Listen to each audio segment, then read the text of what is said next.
Hello, everybody. Jason Hay and Pat Bianco from Amaki Australia, joining you today for today's webinar's presentation. For those viewers who are online currently, we thank you for joining us. We will wait 2 more minutes for people who are running a little bit late or still trying to register for the webinar. So we'll come back live again at 10:02.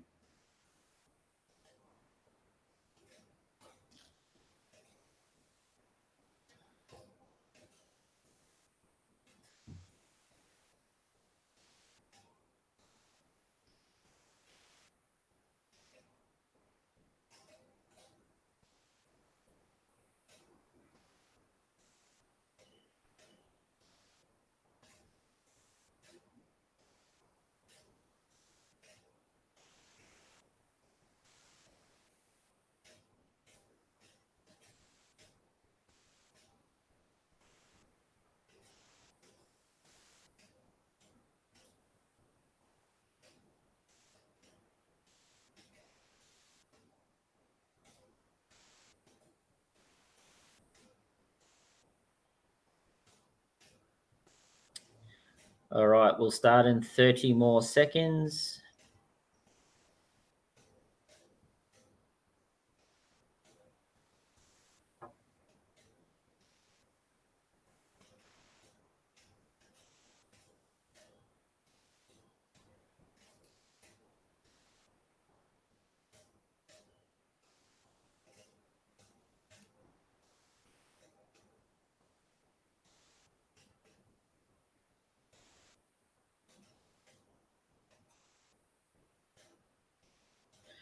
Alrighty, hello everybody. Jason Hay, National Sales Manager for Amaki Australia, joined today by Patrick Bianco, our Application and Product Specialist. Today is Wednesday, the 13th of December. Our presentation today is obviously brought back by those viewers who have actually made comments and sent us feedback on our webinars over the last couple of weeks. I think we've been doing it for about 3 or 4 weeks now. And today's viewing is two of those key points that someone's asked us today. One is obviously the Clear Ink Rasterlink setup and nesting in Rasterlink. So today, Patrick and myself will be doing, I suppose, just a short presentation in regards to how to actually do these two particular applications. That'll go for about 15 minutes each. And at the end of it, there'll be some questions and answers session, which goes for about 10 minutes if any viewers would like to actually ask any questions. Just to do that, you just need to select the little person on the screen above. The arm will go up. Then we'll actually see that you've actually come online and you actually want to ask a question. That can either be done via text, via the room chat, or it can also be done via voice. So whichever makes it easy for yourself. So we'll start the presentation today. I'll have Pat go through, obviously we'll do Clear Ink first, Pat, and then we'll do the nesting second. But again, we do appreciate those viewers that have sent us feedback, and I hope you find this presentation enjoyable. Thank you very much, Jason. Great introduction. Let's begin. So with Clear Ink, it's available on a variety of our machines. So we've got our UCJV and the UJV series, which are our roll-to-roll printers. And in our flatbeds, the JFX and the UJF series. I'll just give you I'll speak, Pat, just give you some brief overview on the sales of Clear Ink on our products first and foremost. Clear Ink's been available for a very long time with Amaki Australia and their products. I mean, obviously, we've got to still remember, obviously, our previous presentations, we cure with UV LED. So there's there's a lot of things that we can actually do, or we can actually do with the Clear Ink. Obviously, now with the 2.5D on the JFX series. But then you've got embellishment, and then people are doing some testing for a braille and things like that. But we're not saying it's recommended by Australia, but it is actually just an application where you can actually do a proof, if you know what I mean, to show people what it actually can do as well. So you can actually get it up to, with using Clear Ink, you can actually get it up to about 0.5 mil thickness. But in regards to the UCJV and UJV series, with 500 UCJVs sold in the Australian market today, I would probably say about half of those have actually gone out with Clear Ink, which is quite astounding. to what I actually thought it was actually going to be when the actual inks first, or when the UCJV first came to fruition, about 3 years ago, 2.5 years ago. I honestly thought it was going to be dual CMYK, but certainly white and clear has certainly been an outstanding success for us for the market. But just to give you those numbers, UCJV series, 85% are being sold with white, and 50% of those have actually been sold with clear. So 250 machines in the market today with the UCJV have been sold with clear. The JFX series, like we said, we can run it as a CMYK double white, clear, and primer on our JFX series. It is probably, again, it's a really high number of install base, but 95% of the machines in the field are actually sold with clear. So today we'll probably show you a couple of samples and the reasons why, and people have actually used clear as an application for the for the JFX series. UJF series, it's just a standard. Every machine that we physically sell with the ink set that we do have with clear is actually sold with the UJF series as well. So clear is a huge addition to our portfolio of inks for us. Clear does come in a certain variety of ink types for us. I won't go through all those, but obviously there's 3 or 4 different machines that we're showing on the screen at the moment, just in regards to that. But it's certainly available from Mimaki Australia, and it's been a huge addition to our portfolio of products. That's fantastic. Thanks for that, Jason. All right, so with Clear Ink and Rastalink, we can do 3 sort of different modes. We've got our glossy print, which does a nice shine, our matte print, which is just like a nice coating over the top, and then our 3D feel effect, which does a bit of a raised embossed area. So there are our 3 main types. And here's a quick video just showing our UJF doing. We're going to do a clear base because we're printing on a white base because we're printing on a black PVC. On top of that will be our color and then our clear. We're going to do a fingerprint design. So Pat, obviously this goes for about 2 minutes just to give some viewers an understanding, but does the machine actually print in a 3-layer process? I mean, here we're seeing that's printing white. What happens now? We're doing a 2-layer process because the print head in the UJF is staggered. So you've got white going down first with your CMYK behind it, and then it'll come back and do a second pass to do the clear over the top. So you'll end up with your 3 layers, but in 2 passes. Okay, so when you say the heads are actually physically staggered, so what you're saying is they're basically, I'm trying to do it on the screen, they're actually physically like this, and they're actually going like that. And obviously the first head's obviously color white, and the second one's clear. Is that what you're saying? That's correct. Okay. And in regards to the JFX series and the UCJV series, are they identically the same, or can you do multi-layer printing on those? So on the UCJV, it's actually got the print head is in line, which gives you the ability to do your 5-layer print. And the JFX is very similar to the UJF with the staggered print head.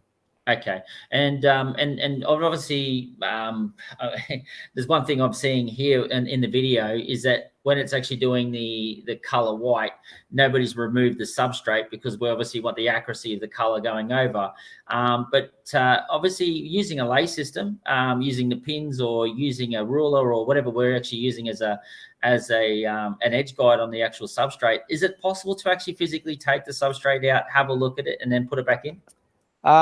I wouldn't recommend it unless you're using the lay pins because it'll be very difficult for you to get that 0 point back again. Yep. The lay pins will help you do that, but there's still a chance that you won't get it perfectly positioned. So it is best to leave your media in there.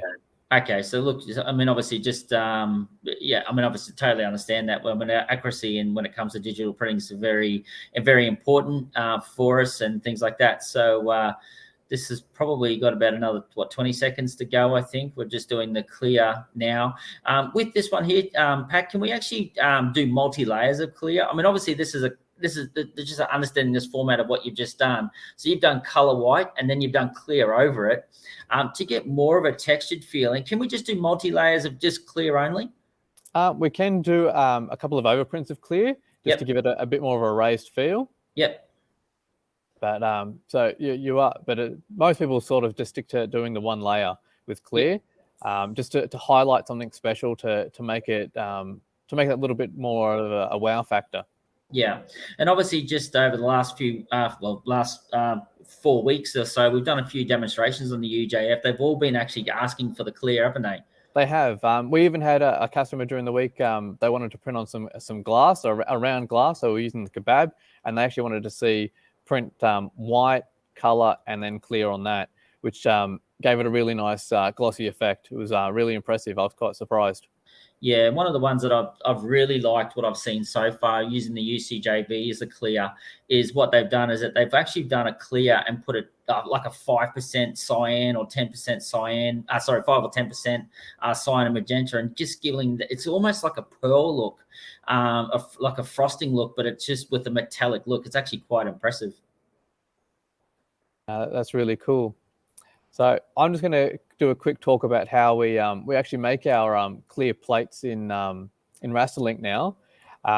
So within Rasterlink, we've got the special plate window, and what this enables us to do is to get our artwork, and without using any design software, decide if we want to have clear ink over the whole image or just over the valid pixels where there's pixel information with color. So looking at the first step, which is 1, that lets you pick your clear ink. If you've got a machine that's got white, that'll also show you white or primer. Then you've got the density, which is we're going to set it to 100%. And then the image for the created area, you've got whole image and valid pixel. My next slide will actually show you the difference between the two. And then you can actually composite the plate automatically. So what this is doing is joining your artwork, so your color print, to your clear print that's going to go, in this case, over the top. You wouldn't probably put clear on the bottom, but that is there for if you're doing white and primer. And then you also have the choice of doing a glossy or matte print, and in some cases the textured print. So you'd end up with a third option here. So this is the difference between whole image and valid pixel based on our smiley face. So the picture on the left is doing the entire image area in clear, whereas for valid pixel, it's only putting clear over the top of all of the red for the smiley face. Jason, not from a design background, did you understand that? Yeah, I did. I mean, I look at obviously valid pixels. Obviously, for me, if I just have the letter A, it's basically underneath the letter A. So we're actually not spraying clear. I mean, I suppose that understand it is if we've got a black substrate, we're putting clear. If we don't choose valid pixel, and we only want it under the letter of A, we'll actually put clear underneath the entire board if valid pixels is actually not selected. So, yep. Now, from a sales perspective and from an application perspective, yeah, no, it's pretty well self-explanatory. I mean, the nice thing about these features in the machine is that these are actually information. This is data that can actually be created in our Rasterlink 6 Plus or 7 when it's soon to be released. So it's not something that we actually need to go back into Illustrator or InDesign to actually create another layer. Exactly, but the third option, following these, so you've got the whole image and valid pixel, but the third one is to do your own layer within your design software for like CorelDRAW or Illustrator. That's another video in itself, going through the process that we would go through to set up your own special layer, so that if you wanted to say you've got your print and then have a word that just goes over it, that's just or exactly like our example with the fingerprint. This fingerprint would be its own layer compared to the white, and then the CMYK to give us our red for Mimaki. Yeah. The one thing that's nice in regards to, I mean, obviously, if we've got, businesses out there that have obviously chosen the majority of our products with the clear option, is that the customers actually do not come into, I mean, sometimes people don't understand how to do a white layer or a clear layer. Today, we're obviously showing them that. But if they didn't do it, they can actually come into the actual business and we can actually add that particular layer within the Rasterlink. Exactly. It makes it nice and easy. Yeah. So, I mean, obviously it shortens there in case there's, I mean, everyone makes mistakes and things like that when we try and do those layers, in design, or it was, I thought it was on the screen, sort of effect. But I do like Rasterlink when it comes to, this particular feature that we can actually do a spot clear, a spot white in things like that. So it's very nice. Well, it's powerful. It makes things nice and quick. It speeds up your production workflow. You're not having to send it to your design team to fix it. Yeah. So the next slide here is our resolution and setting. So depending on which machine you're looking at, There are some recommended settings for your resolution, your passes, your print direction, and if you're doing a high-speed print or not. I would refer to anyone that's looking to do clear to look at the manual for their machine, because these settings do differ machine to machine.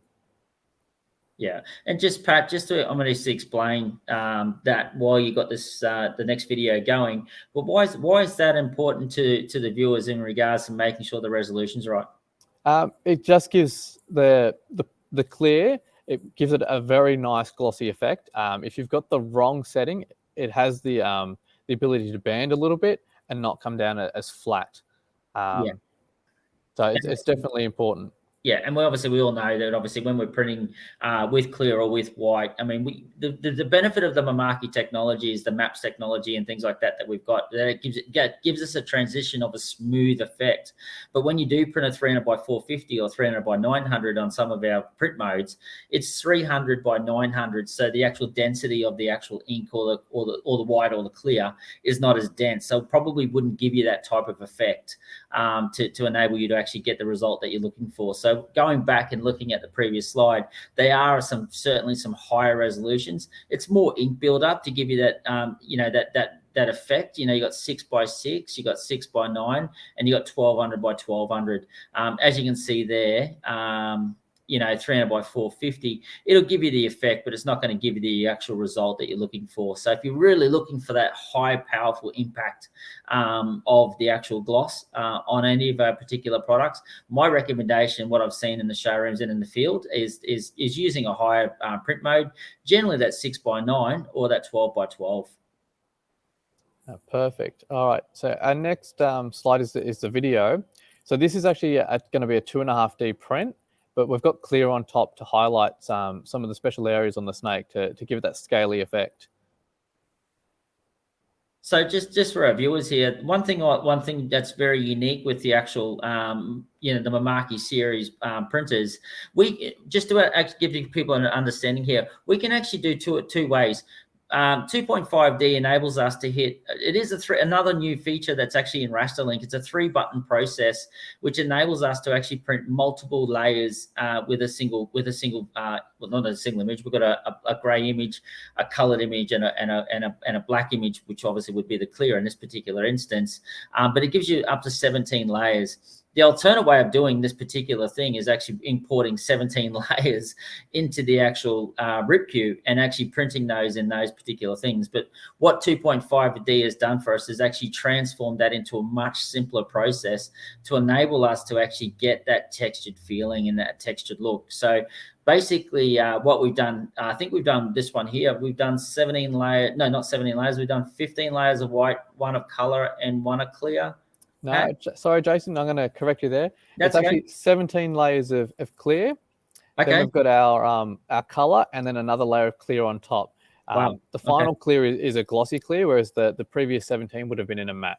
Okay, so yeah, so then obviously that's why we've got an application and product specialist on board and things like that. I mean, like I said, but 2.5D is included in Rasterlink 6.5, and this is a unique applicational feature that's available on the JFX series only. But you can do it on the UJF. You just got to do multi-layer printing, and with the UCJV, it's textured print, so we can actually do multi-layer printing on the UCJV.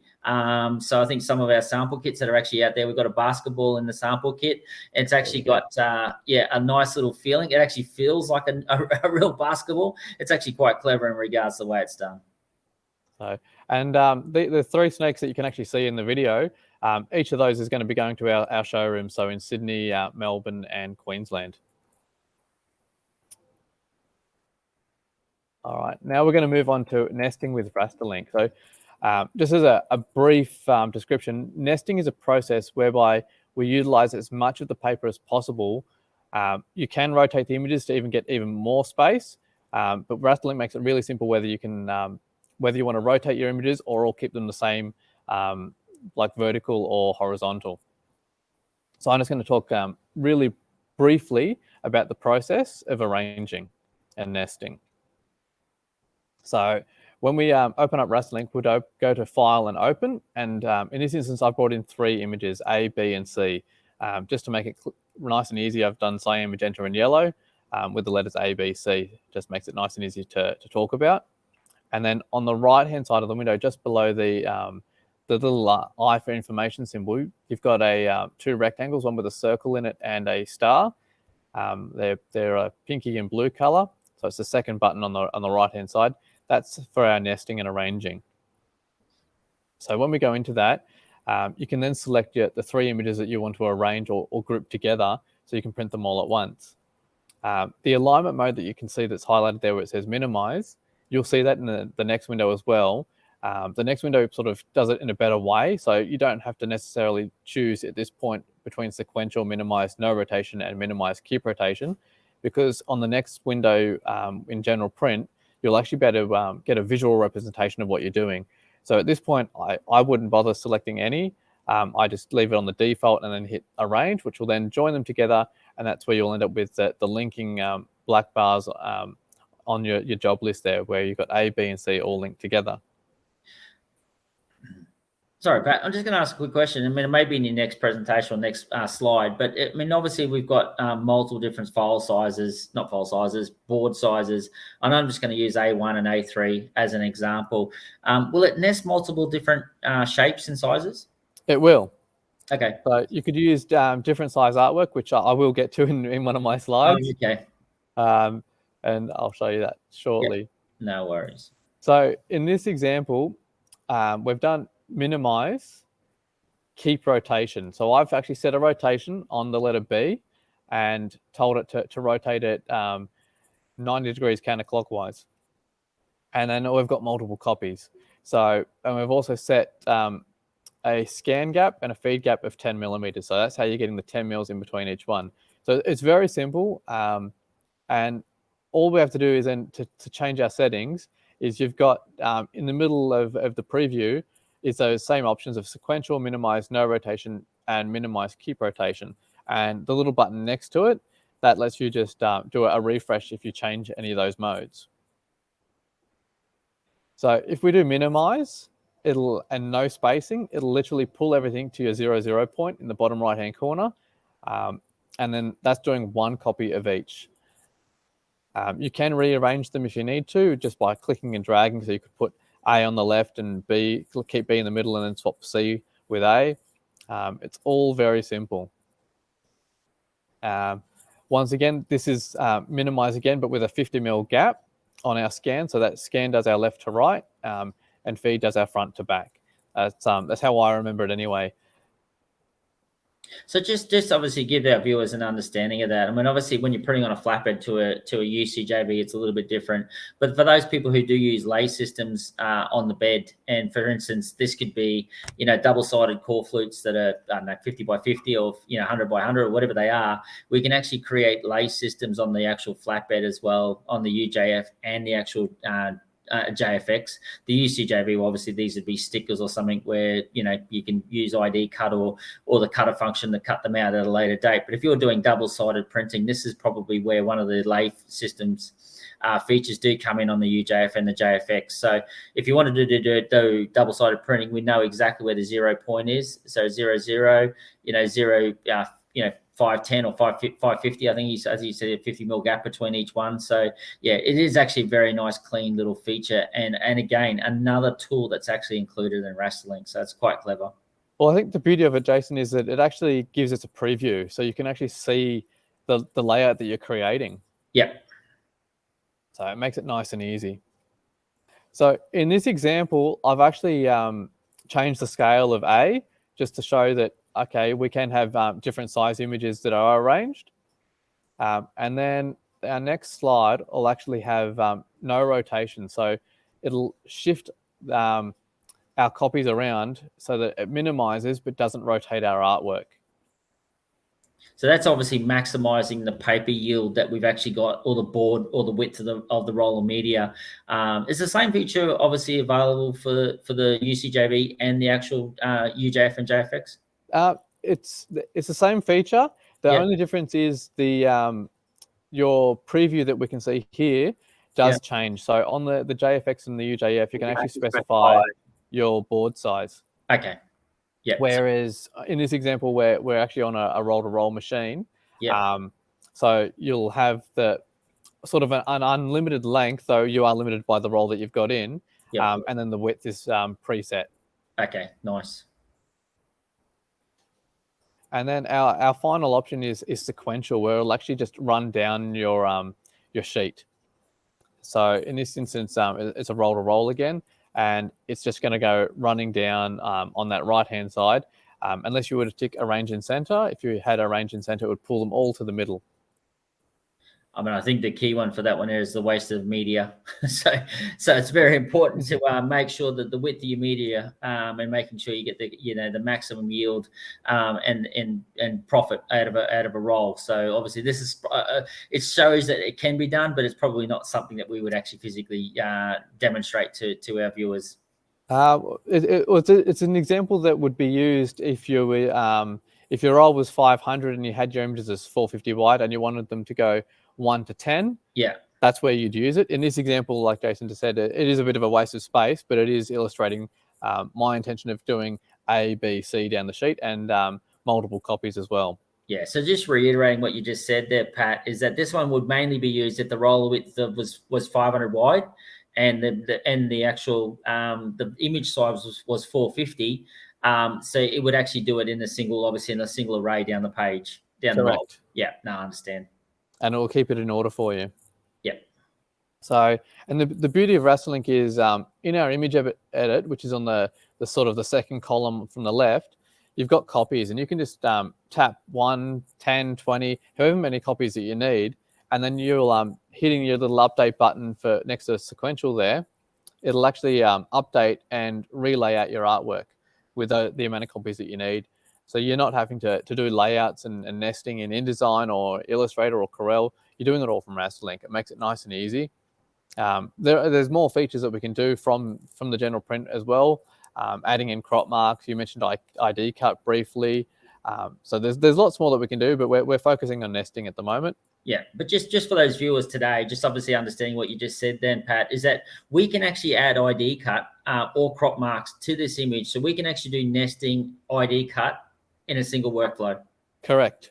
Yeah, see that's one thing I like about our Rasterlink. I mean, it is a powerful tool that is actually supplied with every printer that we do sell. It has some very even though they're simple or unique or features with actually that are built within the program, that some people are actually out there spending $5,000 or $6,000, on a RIP tool, where Rasterlink's actually included, which is quite handy and quite nice for our viewers. Definitely. And I'm finding ID cut here in the showroom because, as everyone knows, I'm still relatively new with Mimaki, but I found ID cut to be so powerful that I can print something, take it over to the laminator, come back and then cut. And I don't even have to cut on the same machine that I've printed it on. So if it's a print and cut machine or a print only machine, I can then take it to our flatbed plotter or one of our other roll-to-roll plotters like the CGFX 130. It's just fantastic. I was so surprised to see that feature because I hadn't seen it anywhere in the industry before. Yeah, no, it is a nice, clean feature that we've obviously got. I mean, obviously, Mimaki being very innovative in regards to what they do has certainly empowered our product range to enable our end users to obviously, create, features and applications and profit by utilizing the tools that we supply, which is amazing for us. All right, so this is similar to one of my first examples where we've actually minimize keep rotation. So if I had different images and I wanted them some rotated and some not, I can actually say in this example where B, I wanted it rotated 90 degrees counterclockwise and the others are all kept with no rotation. So you've got a few sort of options, especially if you're printing on a textured material, you may want the grain or the texture of the material to be a certain way. I'm thinking like a banner material or a wallpaper, this will be quite useful for. And that brings us to the end of nesting. It's a relatively quick sort of demonstration or application with nesting. Do you have anything else you want to add, Jason? No, look, I think we'll open it up to the viewers. I mean, obviously, like we said today, that we'd try and keep it to 15 minutes, and I think we did. Well, we're 26 seconds shy of that, but that's okay. We're close enough for today. So what we'll do is that we'll just leave it for our viewers currently that are online. If they do have any more questions, we'll leave it open for another 2 minutes, and if they don't, we'll close it off. But we do thank our viewers who do watch these webinars and sending us actual tips and tricks, I guess, in regards to what they want to see from our applications team or even our sales team. In regards to what you can actually physically do on the Mimaki printers, or if anybody's looking for alternate information, then yeah, feel free to obviously reach out, via a phone call or via email addresses and things like that. So we'll just wait online for another minute and a half, and just to see if anybody online wants to put their hand up. If not, we'll put this one to a close. Pat, I do appreciate you putting the presentation together. You've been a fantastic addition to the team. You certainly brighten it up with your smile when you come into the office every day, and what we've done in the showroom so far. We look forward to what you're doing. I know we're working on some projects we won't mention today, but I know we're working on some things which will obviously showcase and adding value to what Mimaki does for our customers and our end users. Thank you very much, Jason. I couldn't do it without your support, that's for sure. And just as a reminder for everyone, next week's video, which is Monday, same time, is going to be on our printer shutdown maintenance, especially over the Christmas period. If people are closing down for 1, 2, 3, or 4 weeks, you want to shut down your printer correctly, so you have no issues when you turn it back on. Awesome. So we'll wait another 30 seconds, Pat. If we don't have any questions within the 30 seconds, we always generally find that these questions and answers times people are fairly quiet. Then they ring us up after and say, "Oh, I was too embarrassed to ask." But there's no questions that are too embarrassed to ask. I mean, like sometimes we get them right and sometimes we get them wrong. So yeah, feel free to ask any questions.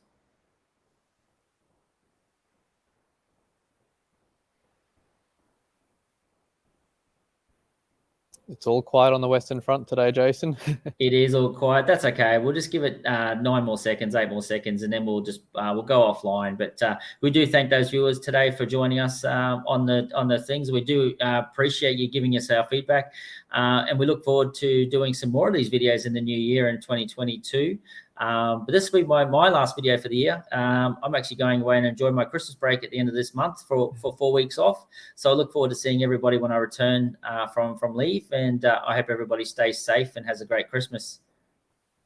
Oh, I have to agree on that one, Jason. Everyone needs a great Christmas, especially after the year we've had. Yeah. All right, Pat, thank you very much. Stay tuned, everybody. We'll see you on the next webinar.